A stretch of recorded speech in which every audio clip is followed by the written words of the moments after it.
అందరికీ నమస్కారాలు.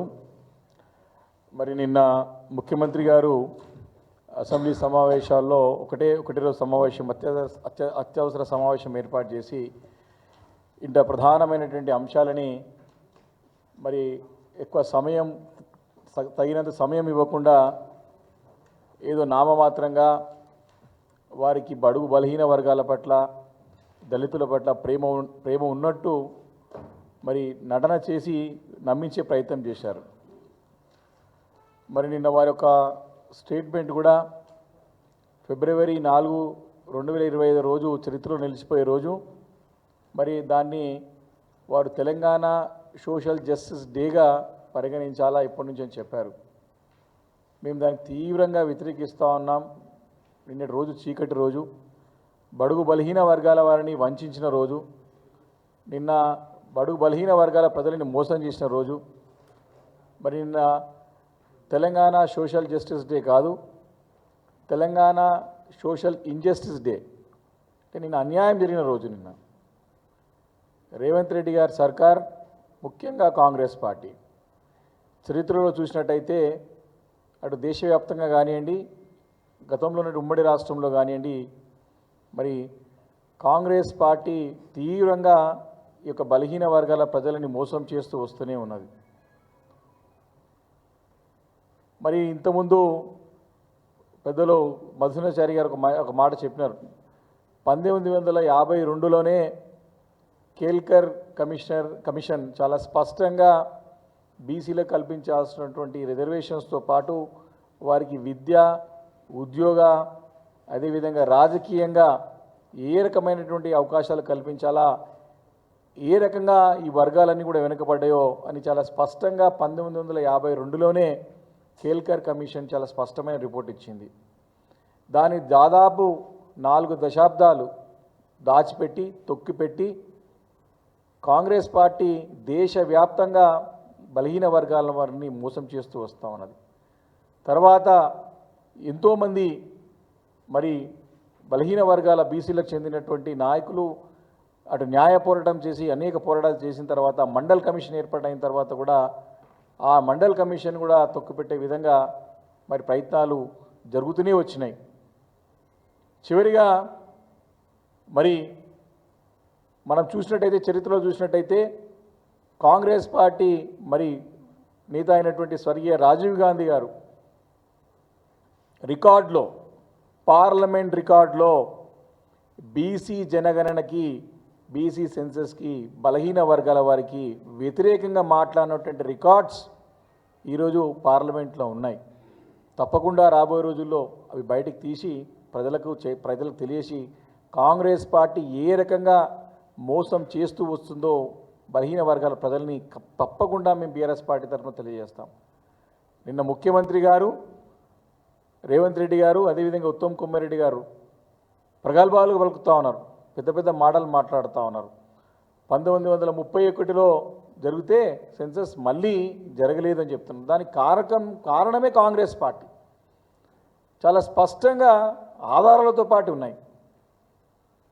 ఇటు రాష్ట్రంలో కూడా అప్పుడున్నటువంటి బలహీన వర్గాలకు చెందినటువంటి నాయకులు ఎన్నో పోరాటాలు, ఎన్నో ఉద్యమాలు, న్యాయ పోరాటం చేసి రాజకీయంగా పోరాటం చేసినా నీలం సంజయ్ రెడ్డి గారికి మొదలు పెడితే ఈరోజు రేవంత్ రెడ్డి గారు కూడా సేమ్ అదే ధోరణి, మారలేదు.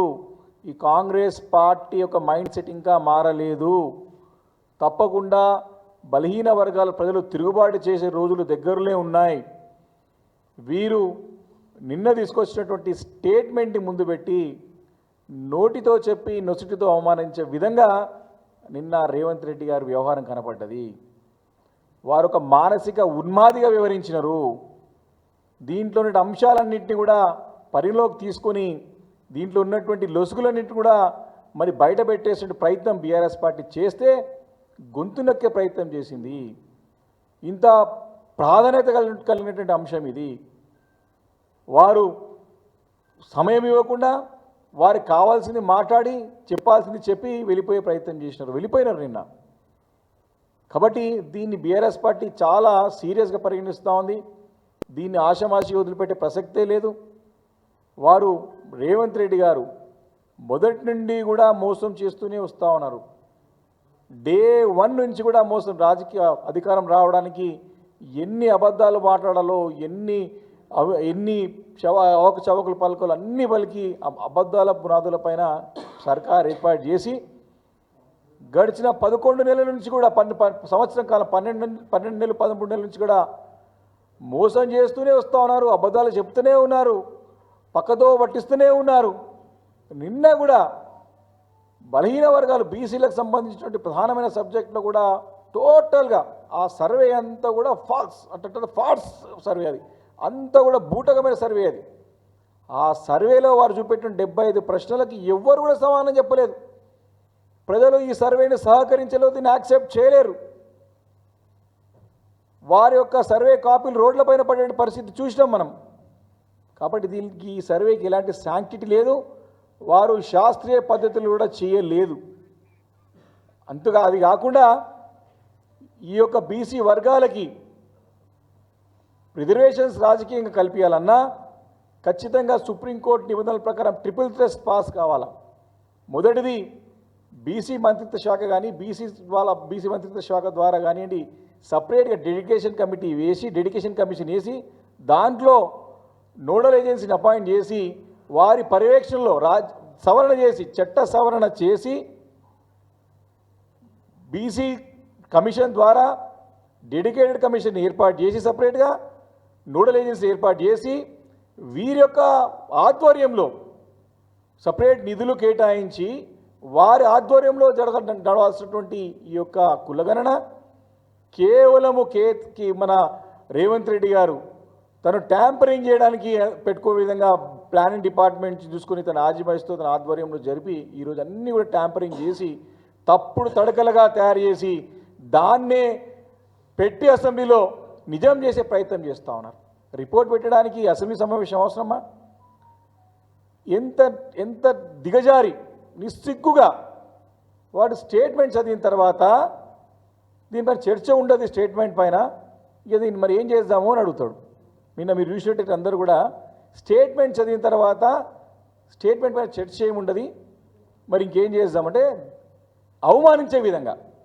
నిజంగా నేను స్టేట్మెంట్ పెట్టేది ఉంటే మరి సభ ఎందుకు పెట్టినాం? మరి బయట ఇచ్చిండు కదా, ఆల్రెడీ మీ మంత్రి sub committee chairman Uttam Kumar Reddy ఇచ్చిండు కదా. కాబట్టి కన్ఫ్యూజ్ చేసే విధంగా ప్రయత్నం ఈరోజు నిన్న రేవంత్ రెడ్డి గారు చేసిన ప్రయత్నాన్ని మేము చాలా అంటే చాలా తీవ్రంగా ఖండిస్తూ ఉన్నాము. అవమానించే విధంగా, కించపరిచే విధంగా, బలహీన వర్గాల ప్రజల్ని కించపరిచే విధంగా నిన్న ముఖ్యమంత్రి గారి వ్యవహారం ఉన్నది. కొందరిని అన్నిసార్లు మోసం చేయొచ్చు కాక, కొందరిని అన్నిసార్లు మోసం చేయొచ్చు కావచ్చా, అందరినీ కొన్నిసార్లు మోసం చేయొచ్చు కాక, కానీ అందరినీ అన్నిసార్లు మోసం మాత్రం సాధ్యం కాదు సుమా. రేవంత్ రెడ్డి గారు ఒళ్ళు దగ్గర పెట్టుకొని వ్యవహరించండి. ఈ అంశంలో మీరు వివరించిన తీరు తెలంగాణ సమాజం సంబంధ వర్గాలందరూ కూడా గమనించినారు. తప్పకుండా మీకు భవిష్యత్తులో గుణపాఠం తప్పదు. ఏ రకంగానైతే 100 రోజుల్లో 6 గ్యారెంటీలు అని చెప్పేసి మాట తప్పినారు, ఏ రకంగానైతే ఏకకాలంలో 2 లక్షల రుణమాఫీలు అని చెప్పి రైతులకు మోసం చేసినాడు, అదే రకంగా బీసీ డిక్లరేషన్, కామారెడ్డి బీసీ డిక్లరేషన్ని తుంగలో దుక్కబోతా ఉన్నాడు. మంగళం పాడిండి. నిన్న జరిగినటువంటి ఆ చర్చలో ముఖ్యమంత్రి గారు కానీ వారి మంత్రులు కానీ ప్రభుత్వం నుండి కానీ కామారెడ్డి బీసీ డిక్లరేషన్లో చెప్పినట్టు అంశాలు 6 నెలల్లో మీరు రిజర్వేషన్స్ తీసుకొస్తామని చెప్పినారు, మీరు బీసీ సప్లాన్ తీసుకొస్తామని చెప్పినారు, మీరు సంవత్సరానికి 20,000 కోట్ల రూపాయలు బడ్జెట్లో కేటాయించి 5 సంవత్సరాల్లో 1,00,000 కోట్లు ఇస్తామని చెప్పినారు. ప్రస్తావన లేదే, దాని గురించి చర్చనే లేదే. రోడ్ మ్యాప్ చెప్పమంటారు, ఏమంటారు రోడ్ మ్యాప్? ఇదేంటి రోడ్ మ్యాప్ చెప్పాలా? కాబట్టి నిన్న జరిగిందంతా కూడా మరి తీవ్రమైనటువంటి మోసం, అన్యాయం చేయడానికి జరిగినటువంటి ఒక డ్రామాలో, ఒక నాటకంలో భాగంగానే రేవంత్ రెడ్డి గారు నిన్న సభను ఏర్పాటు చేసి కాంగ్రెస్ యొక్క ధోరణి ఏదైతుందో చరిత్రలో చూసుకున్నట్టయితే డే 1 నుండి స్వాతంత్రం వచ్చి నుంచి ఇప్పటి వరకు కూడా కాంగ్రెస్ పార్టీ జాతీయ స్థాయిలో వారి సిద్ధాంతమే బలహీన వర్గాల వారికి వ్యతిరేకంగా పనిచేసినటువంటి పార్టీ, బలహీన వర్గాలని అనదొక్కిన పార్టీ కాంగ్రెస్ పార్టీ.